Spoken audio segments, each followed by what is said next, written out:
For new staff that come to work in Maninwantagura, they need to understand that when they come to work here, that they're going on a journey with us.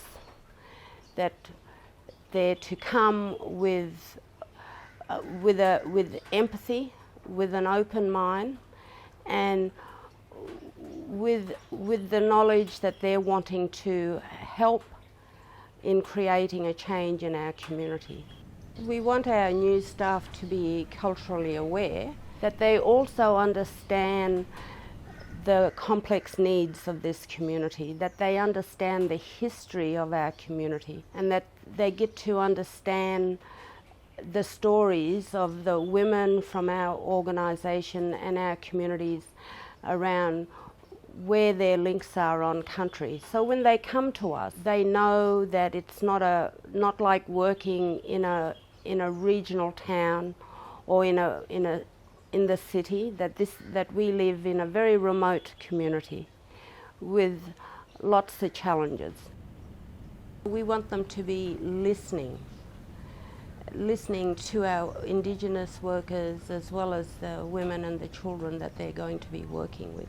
They need to come in and just do some listening first before they get overexcited and want to change, everything.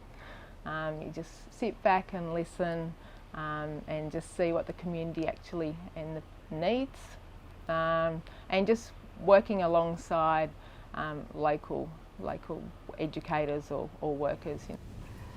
We also want them to work with us, because that's the only way that we can create the change. I would like to think that these people are open to new learning, but also that they get to take away what it is that they've learnt from our community, and that they also become the voice of Aboriginal people. At the moment in this country, there's a big talk around the constitutional recognition.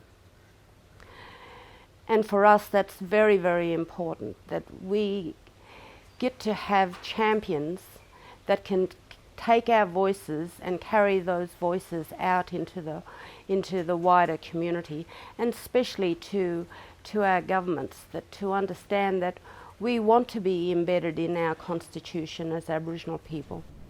It can be frustrating sometimes because you want to see change, but they've got to have the patience that this work isn't going to generate change overnight.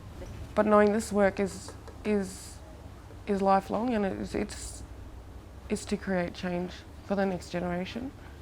Might not be something we see in this generation. We might not see the change in this generation. Not the impact we want to make, but it'll happen. Lastly, and not least, the most important is to understand that our history is your history, and that for Aboriginal people, we're the oldest living culture in the world, and that's a real cause for celebration, and that we should all be celebrating the cultures of this country. I just love the success stories. We've had a family that we've been working with for some time now, that their child actually got taken away by the Department of Communities and ended up in Broome, and we worked really closely with that family. The baby got reunited with the family, and we still work very closely with that family today. And it's stories like that that makes me love working for Maninwantagura. Working for Manin has influenced me to empower change, just inspired me to make a difference in my community. It also helped me develop my personal growth and just finding my voice. Yeah, so it has changed me a lot. The strength and resilience of the women out here, and some of the men, and some of the kids, is just amazing and awe-inspiring. Across our organisation, I feel like all we see is just the empowering of women to be better mums, grandmas, people, which is, a great thing to be a part of.